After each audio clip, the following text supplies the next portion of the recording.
నమస్తే, నేను Devi. Welcome to Story Board. తెలంగాణలో అధికారమే లక్ష్యంగా హైదరాబాద్లో బీజేపీ జాతీయ కార్యవర్గ సమావేశాలు నిర్వహించింది. మోడీ బహిరంగ సభకు జనాల్ని కూడా బాగానే పోకేసింది. కానీ రాజకీయ వ్యూహంలో మాత్రం వెనుకబడింది. ఫ్లెక్సీ వార్తో ముందస్తుగా రంగంలోకి దిగిన కేసీఆర్ రాష్ట్రపతి అభ్యర్థి యశ్వంత్ సిన్హా ప్రచారాన్ని కూడా తనకు అనుకూలంగా ఉపయోగించుకుంటున్నారు. రాజకీయ సభకొచ్చిన మోడీ స్పీచ్లో క్లారిటీ లేదు. అమిత్ షా, నడ్డా ప్రసంగాలు కూడా ఆకట్టుకోలేదు. కానీ కేసీఆర్ మాత్రం మోడీపై యుద్ధం ప్రకటించారు. ఇటీవల ఏ సీఎం చెయ్యని విధంగా ప్రధానిని సూటిగా నిలదీశారు టీఆర్ఎస్ అధినేత. రాజకీయ వ్యూహాల్లో తనకు తిరుగులేదని తెలంగాణ సీఎం కేసీఆర్ మరోసారి నిరూపించుకుంటున్నారు. బీజేపీ 2 రోజుల పాటు హడావిడి చేసినా పొలిటికల్గా కేసీఆర్ఏ సక్సెస్ అయ్యారన్న టాక్ వినిపిస్తోంది. తన అభిప్రాయాన్ని ప్రజలకు స్పష్టంగా చెప్పడంలో గులాబీ దళపతి సఫలీకృతమయ్యారు. కేంద్రంలో అధికార పక్షం అని మొహమాట పడలేదు. ప్రధాని కదా, ప్రోటోకాల్ పాటించకపోతే బాగోదనే శషభిషల్లేవు. అనుకున్నది అనుకున్నట్టుగా చేసి చూపించారు కేసీఆర్. ఫ్లెక్సీవార్ దగ్గర నుంచి బహిరంగ సభ వరకు అడుగడుగునా తనకు పొలిటికల్ మైలేజ్ దక్కేలా పక్కా ప్లాన్ అమలు చేశారు. మోడీ సభకు ఒకరోజు ముందే 9 ప్రశ్నల పేరుతో అగ్గిరాజేశారు. దీనికి మోడీ కౌంటర్ ఇస్తారనుకుంటే అసలు కేసీఆర్ ఊసే ఎత్తకపోవటం అందరినీ ఆశ్చర్యపరిచింది. ఎవరైనా సభలు సమావేశాలు నిర్వహించేది తమ సందేశాన్ని ప్రజలకు కమ్యూనికేట్ చేయటానికే. కానీ బీజేపీ మాత్రం ఆ విషయం మర్చిపోయింది. వచ్చిన అవకాశాన్ని రాజకీయంగా వాడుకోవటంలో బీజేపీ ఫెయిల్ అయింది. అటు దేశ ప్రజల అటెన్షన్ కానీ, ఇటు తెలంగాణ సర్కారును ఎండగట్టడం కానీ ఏదీ చేయలేదు. సౌత్ ఇండియాకు సంబంధించిన రాజకీయ తీర్మానాలు ప్రవేశపెట్టినా సమయోచితంగా ఉండేది. టార్గెట్ తెలంగాణ అని చెప్పటమే కానీ స్పష్టమైన కార్యాచరణ కరవైంది. భారీగా తరలివచ్చిన కార్యకర్తలు కూడా నిరాశపడేలా అగ్రనేతల ప్రసంగాలు సాగాయనే విశ్లేషణలు వస్తున్నాయి. రాజకీయ వ్యూహరచన, అందుకు తగ్గట్టుగా ప్రసంగాలు చేయటంలో కేసీఆర్కు తిరుగులేదని బీజేపీకి తెలుసు. ఫ్లెక్సీవార్తోనే కేసీఆర్ ఉద్దేశమేంటో స్పష్టమైపోయింది. అయినా సరే ధీటైన కార్యాచరణ లేదు. వ్యూహాల్లోనే పైచేయి సాధించలేకపోతే ఎన్నికల సంగతేంటని కార్యకర్తలు అనుకుంటే అది వారి తప్పు కాదు. వాళ్లకి అలాంటి అనుమానాలు కలిగేలా అయోమయంగా వ్యవహరించింది బీజేపీ. ఓ రాష్ట్రంలో అధికారంలోకి రావాలంటే ఖచ్చితమైన వ్యూహముండాలి. అధికార పార్టీని ఎలా ఇరుకున పెట్టాలో స్కెచ్ ఉండాలి. కానీ కమలనాథులకు అవేవీ ఉన్నట్టు కనిపించలేదు. కేసీఆర్ మాత్రం ఎప్పటిలాగే చాలా క్లారిటీతో ఉన్నారు. ఒక్కసారి యుద్ధరంగంలోకి దిగితే పోరాటం ఎలా ఉంటుందో చూపించారు. వచ్చిన ఏ చిన్న అవకాశాన్ని వదులుకోలేదు. ఎవరేమనుకున్నా అనుకున్నదే చేశారు. బీజేపీ వార్తలకు చోటు లేకుండా ప్రకటనలు గుప్పించారు కేసీఆర్. యుద్ధమంటే యుద్ధంలాగే చేయాలనుకున్నారు కేసీఆర్. వార్తాపత్రికలకు ఫుల్ పేజీ ప్రకటనలిచ్చారు. విమర్శలు వచ్చినా వెనుకాడలేదు. ప్రత్యర్థులకు ఘాటుగా కౌంటర్లివ్వటంలో తన ముందు కేటీఆర్, హరీష్ కూడా పనికిరారని మరోసారి నిరూపించారు. ఒకవైపు కేసీఆర్ ముందస్తు ఎదురుదాడికి దిగితే మోడీ రాజకీయ ప్రసంగమే చేయలేదు. పొలిటికల్ మీటింగ్కు వచ్చి పొలిటికల్గా మాట్లాడలేదు. మొత్తం మీద మమతలాగే ఎదురుదాడి చేయాలని ఫిక్స్ అయ్యారు కేసీఆర్.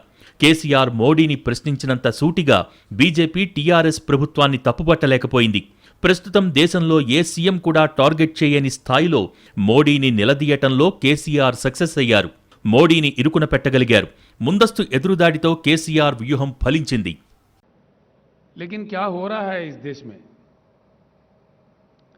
आज जो कुछ भी हो रहा है गलत हो रहा है. जो कुछ भी किया जा रहा है गलत किया जा रहा है. ऐसे स्थिति में देश को खामोश नहीं रहना चाहिए. आवाज उठाना चाहिए, सबको एकत्रित होना चाहिए और एक परिवर्तन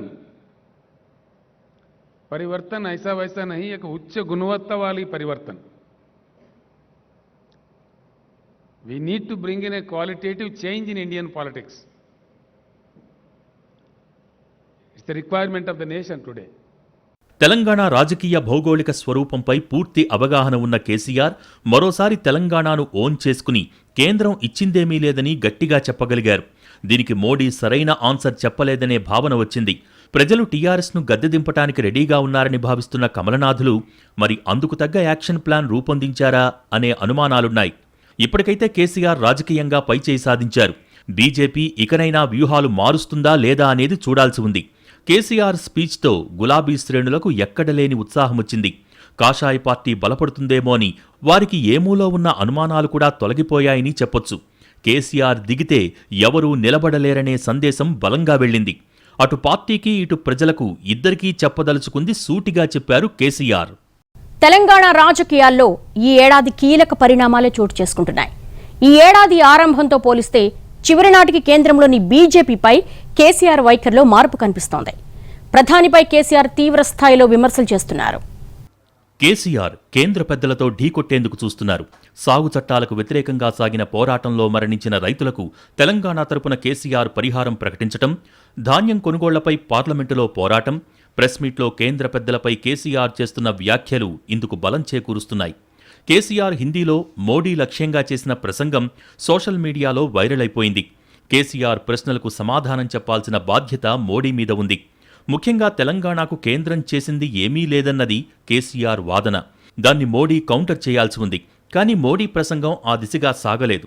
వాస్తవం చెప్పాలంటే చప్పగానే ఉంది. కేంద్రం ఇచ్చే బియ్యం, పింఛన్లు ఇలాంటివి చెప్పుకుంటూ వచ్చారు తప్ప ఇంకేమీ లేదు.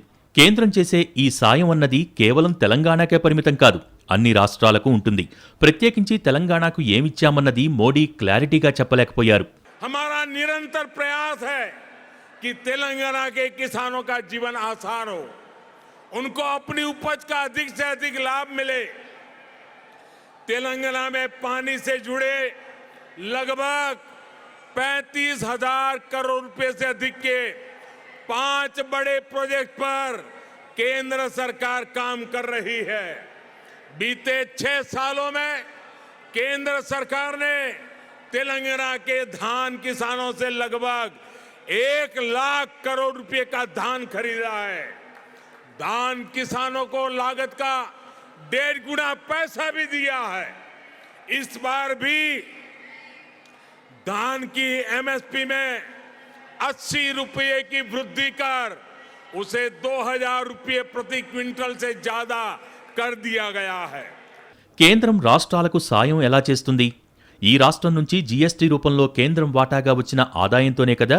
ఇక్కడి నుంచి తీసుకువెళ్లిన ఆదాయంలో కొంత ఇక్కడకు ఇవ్వటం సాయం ఎలా అవుతుంది? ముఖ్యంగా కేసీఆర్ సంధించిన ప్రశ్నలకు మోడీ సమాధానం చెప్పలేదు. అసలు కేసీఆర్ ఊసే ఎత్తలేదు. రాబోయే ఎన్నికల్లో బీజేపీని ఆదరించాలనే విధంగా మాట్లాడారు తప్ప ఎందుకు ఆదరించాలో అన్నది చెప్పలేకపోయారు. తమ ప్రభుత్వం వస్తుందని చెప్పారు కానీ ఎలా వస్తుంది అన్నది లేదు. ప్రజలు కేసీఆర్ పట్ల అంత విముఖతతో ఉన్నారా అన్నది కూడా మోడీ చెప్పలేదు. మొత్తానికి ఈ రోజు వరకు అయితే రాజకీయ పోరులో కేసీఆర్దే పైచేయిగా ఉంది. సోషల్ మీడియాలో కూడా అదే పరిస్థితి కనిపిస్తోంది. బీజేపీ కార్యకర్తలు కూడా మోడీ ప్రసంగం పట్ల నిరాశకు లోనయ్యారనే వ్యాఖ్యానాలు వినిపిస్తున్నాయి. కేసీఆర్ మరో అడుగు ముందుకు వేసి హిందీలో ప్రసంగం చేసి మోడీని పర్సనల్ అటాక్ చేశారు. మోడీకి స్వాగతం పలకకుండా ఎంత టార్గెట్ చేయాలో అంతా చేశారు. కేసీఆర్ సుమారు గంటపాటు హిందీలో అనర్గళంగా ప్రసంగించి దేశం మొత్తాన్ని తన వైపు తిప్పుకుంటే మోడీ మాత్రం కనీసం తెలంగాణలోని కార్యకర్తలను కూడా సంతృప్తిపరచలేకపోయారని బీజేపీ శ్రేణులే అసహనం వ్యక్తం చేశాయి. పశ్చిమ బెంగాల్లో ఎన్నికల ముందు కూడా బీజేపీ నేతలు ఇంతే తీవ్రంగా హడావుడి చేశారు. కానీ ఎన్నికల తర్వాత ఏమైందో గుర్తుపెట్టుకోవాలనే సెటైర్లు పడుతున్నాయి. తెలంగాణలో అయినా పద్ధతి మార్చుకోవాలనే సూచనలు వస్తున్నాయి. కుటుంబ పాలన, అవినీతి, జ్యోతిష్యాన్ని నమ్మి సచివాలయానికి వెళ్లకపోవటం, ఎంఐఎంతో స్నేహం, గత 8 ఏళ్లుగా బీజేపీ నేతలు సీఎం కేసీఆర్పై ఆరోపణలు చేస్తున్నది ఈ 4 అంశాలపైనే. ఆదివారం నిర్వహించిన సభలోనూ ప్రసంగించిన నేతలంతా మళ్లీ ఇదే ఆవు కథను అప్పజెప్పారు. దీంతో ఈ మాత్రానికి ఢిల్లీ, యూపీ నుంచి రావాలా అంటూ స్వయంగా బీజేపీ కార్యకర్తలే పెదవి విరుస్తున్నారు. కేసీఆర్ తమ ప్రభుత్వం జోలికి వస్తే కేంద్రంలోని ప్రభుత్వాన్నే కూలుస్తామన్న ప్రకటన కొంత అతిశయోక్తిగానే ఉన్నా కేసీఆర్ లేవనెత్తిన ప్రశ్నలకు బీజేపీ సమాధానం ఇవ్వవలసి ఉంది. బీజేపీ అధ్యక్షుడు బండి సంజయ్ కేసీఆర్కు సమాధానమిచ్చే యత్నం చేసినా ప్రత్యారోపణలే చేశారు తప్ప మోడీపై ఆరోపణలకు ఆయన సమాధానమిచ్చినట్టు కనిపించదు.